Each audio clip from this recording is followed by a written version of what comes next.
4, 3, 2, 1, go! You blitz all night. And if they cross the line of scrimmage, I'm going to take every last one of you out. Hey, the blitz is coming, boys. What's going on? Welcome back to another episode of The Blitz, where you get the latest and greatest in fantasy information, injury reports, advice, tips and tricks, and so much more in just 5 minutes or less.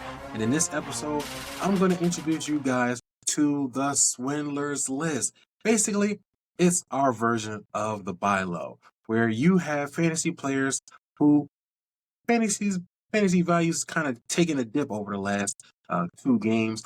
Some players you might be able to swindle out of and get them on your fantasy lineups, because I don't think that this is going to be a season-long thing, but right now their funks have already started, so you might be able to capitalize and get these players on your rosters and away from your opposition.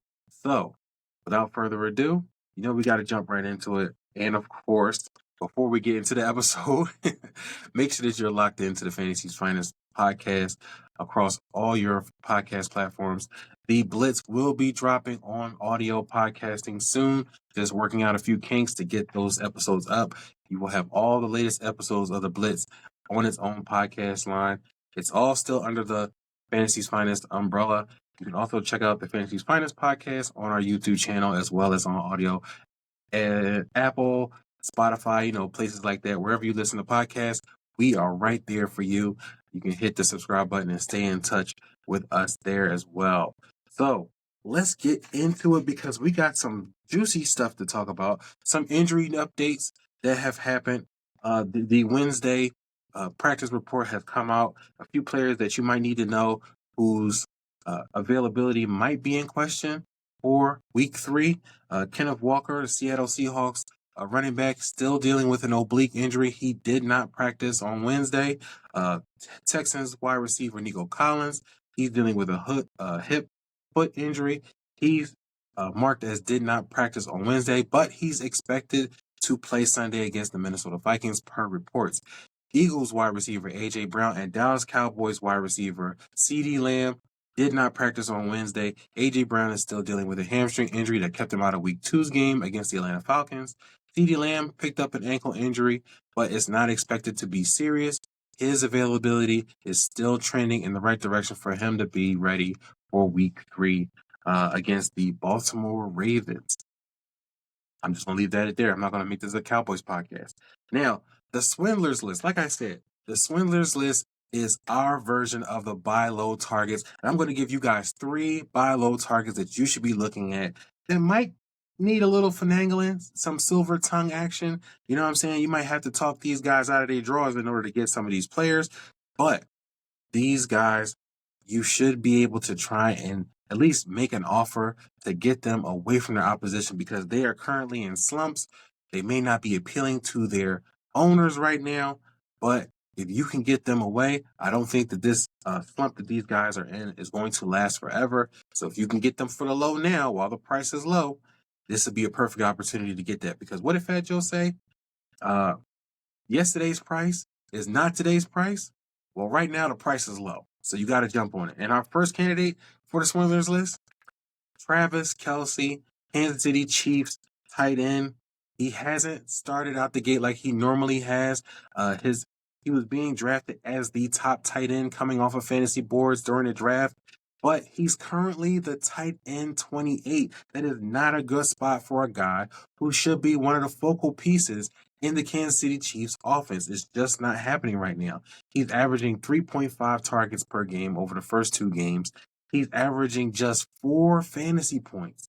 Now, like I said, this one right here might require a little more finessing in order to get Travis Kelce away from the owners that have him. It's going to be difficult, I'm not going to lie. But if you can get him, you'll be going in the right direction.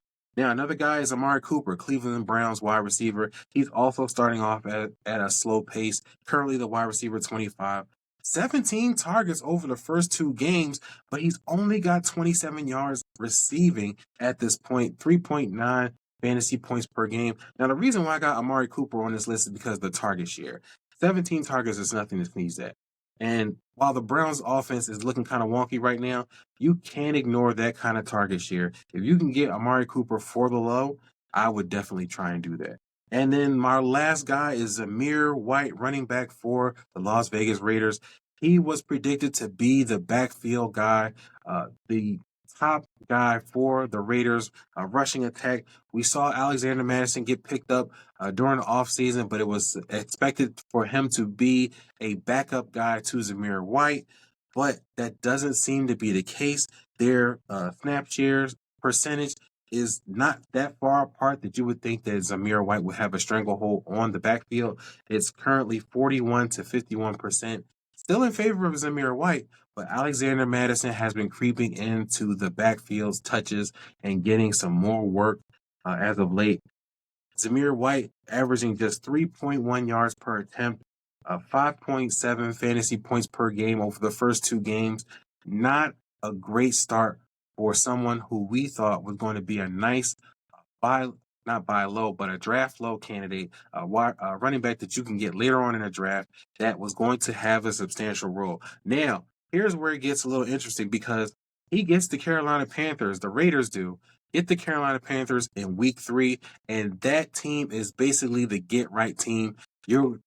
Whoever's facing them is just going to beat up on them and have a good fantasy game. That's what it seems to be right now.